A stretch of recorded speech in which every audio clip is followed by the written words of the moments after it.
agora agora em junho, eu fiz meus 23 aninhos de idade. E eu, além disso, além de ter feito 23 anos, a minha avó faleceu agora em abril. E a minha avó, ela foi a pessoa que eu mais amei na vida, porque meus pais trabalhavam muito e quem cuidava de mim era minha avó. Então, na prática, quem me criou, quem eu estava todos os dias era a minha avó. E foi a pessoa que eu mais amei na minha vida, né? E Que ela faleceu demais. agora. Ela faleceu agora há 2 meses. Faleceu em abril. E semanas depois Meus eu fiz sentimentos, 23 Léo. anos. Não, obrigado, imagina. Eu fiz 23 anos. E aí eu falei, olha, eu vou trazer à tona uma história pelo qual eu passei e a razão que eu não contei isso até o momento era porque eu não queria que minha avó soubesse disso. Era a principal razão, o principal motivo. Eu não queria que ela vivesse com esse sofrimento, porque ela iria sofrer muito. Então, eu basicamente estava aguardando ela falecer para poder trazer isso à tona, né? Então, esse é o primeiro ponto. Eu estava aguardando ela ir embora para eu poder trazer o fato de que, e aí contextualizando o vídeo, para quem não viu, eu sofri uma série de violências sexuais quando era criança, com 6 e 7 anos de idade. Eu fui estuprado e tal. Eu não sei, acho que tem certas palavras que eu não posso falar que o YouTube derruba, mas enfim, eu sofri violências. Por parte, era uma escola de bairro que eu estudava aqui na Zona Norte de São Paulo. E havia um diretor dessa escola de bairro, e ele, por diversos momentos, começou com atos libidinosos, né, beijo, carícia e tal, até que eu fui penetrado, eu fui violentado com 6 anos de idade. E para mim sempre foi uma Nossa. pauta muito cara, né? Uhum. Eu acho que uma criança, ela não entende, ela não tem a percepção do que é sexo, né? Você entende aquela dor, aquele desconforto, como muitas vezes uma punição, um castigo, porque você aprontou, porque você fez alguma coisa errada. Então você tem essa percepção daquela dor e daquele desconforto como uma punição.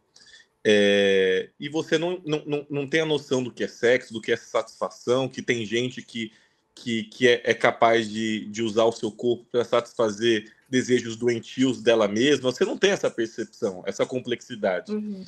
E hoje adulto, apesar de jovem, hoje adulto, eu me sinto à vontade para poder abordar esse assunto e tive a coragem de poder expor isso nesse momento, primeiro por conta dessa questão da minha avó, e segundo porque eu estou iniciando um movimento de combate à pedofilia, um movimento esse que inclusive a gente vai ter um CNPJ, vai ser um instituto, e a gente quer ter um corpo jurídico para poder receber denúncias de pessoas, encaminhar ao Ministério Público, acompanhar, e mesmo como advogado, eu já também estou trabalhando em 2 casos de violência contra a criança, né? Então, eu basicamente fiz essa pauta, essa dor que eu sofri, ser uma pauta para mim de vida, como atuando como advogado, mas também de poder trazer isso à tona nas redes sociais, porque eu não sei vocês, mas você vê hoje, em termos até de construção de narrativa, de rede social, construção política, você não consegue pensar num nome, você não consegue pensar num quadro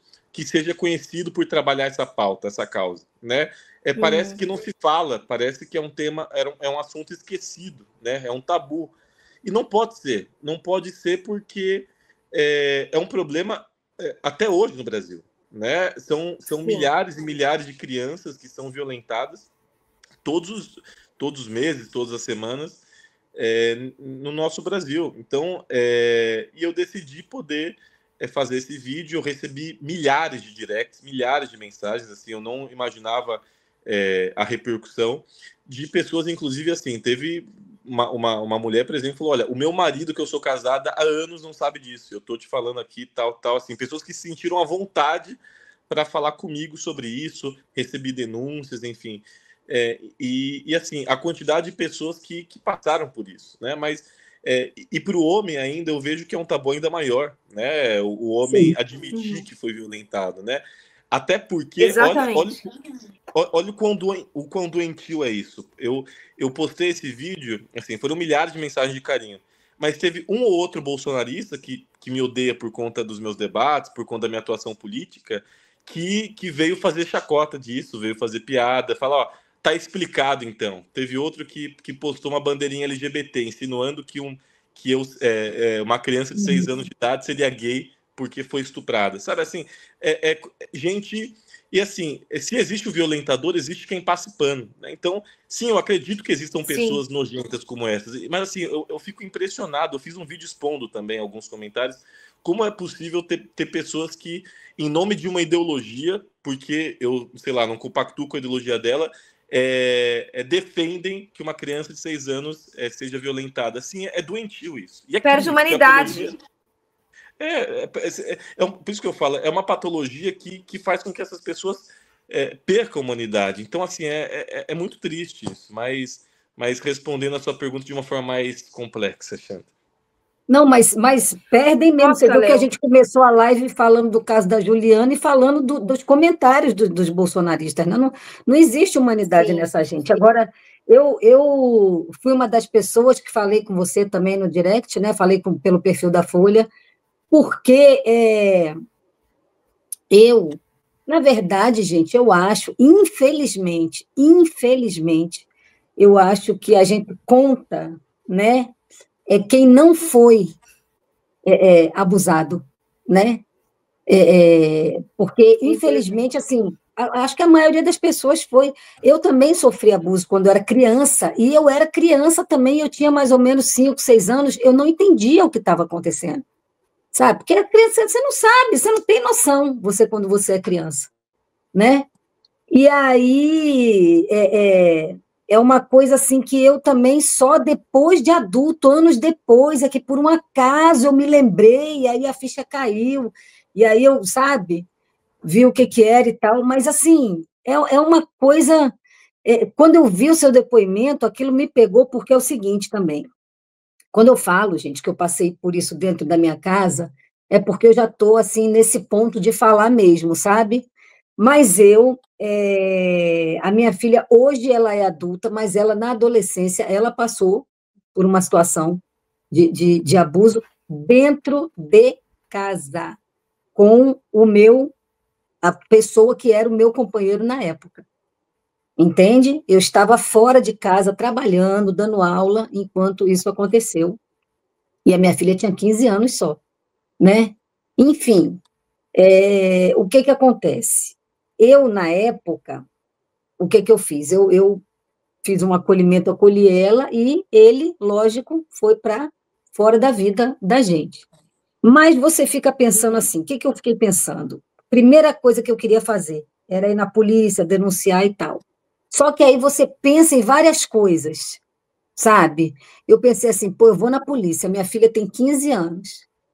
Acabou de, assim, ela não conseguia relatar para mim. Ela veio, ela tinha um namoradinho na época, sentou eu, ele e ela, e ele é que teve que relatar porque ela não conseguia nem verbalizar.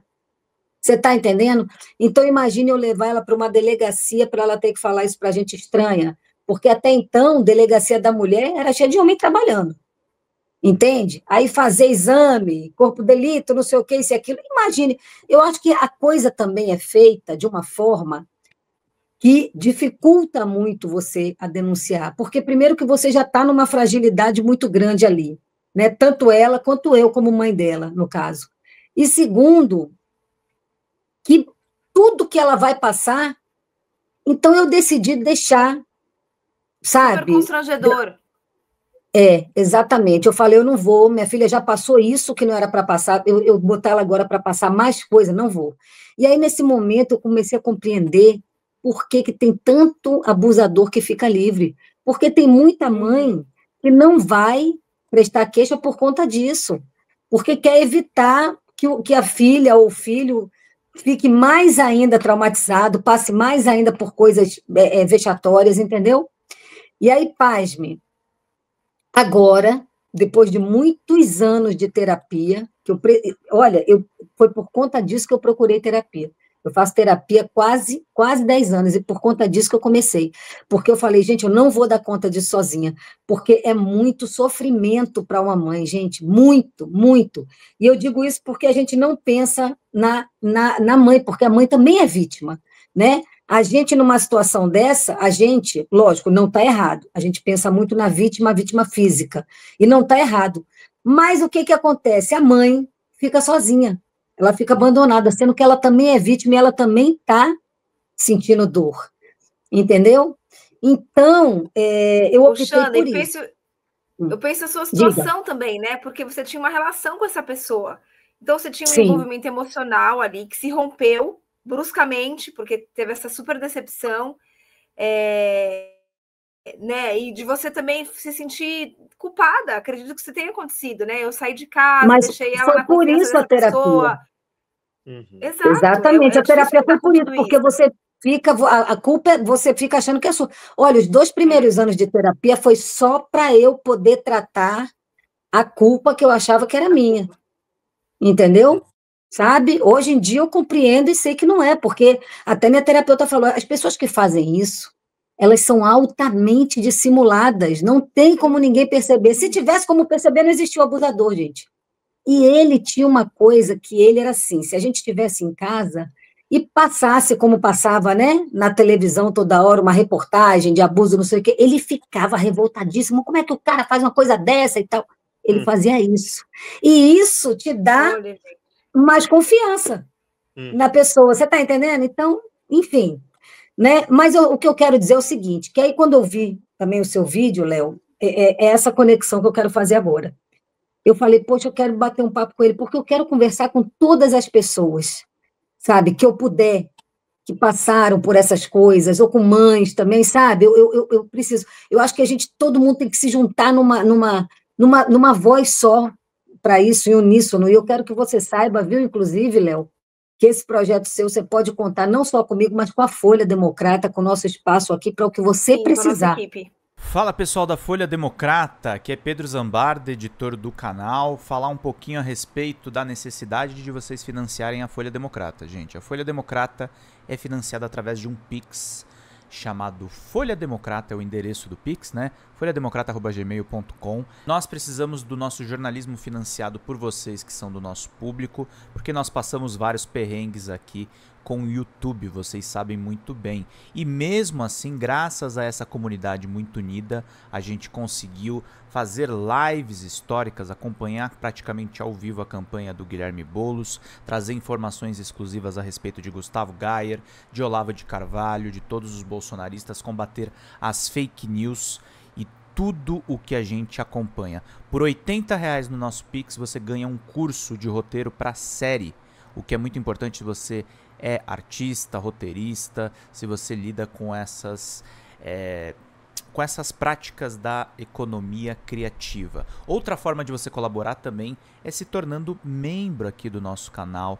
Isso é muito importante para você fazer as suas atividades por aqui, porque você tem acesso a vídeos exclusivos e nós temos um curso de jornalismo básico para você poder acompanhar a partir de R$5, que é ministrado por mim. A gente tem aí quase uma dezena de aulas e muito conteúdo para você poder acompanhar. Meus caros, minhas caras, financiem o jornalismo independente, financiem o jornalismo que se posiciona à esquerda, financiem o jornalismo na internet, que traz informações confiáveis, checadas, que cruza informações e que trata você, que é o nosso público, de uma maneira muito séria.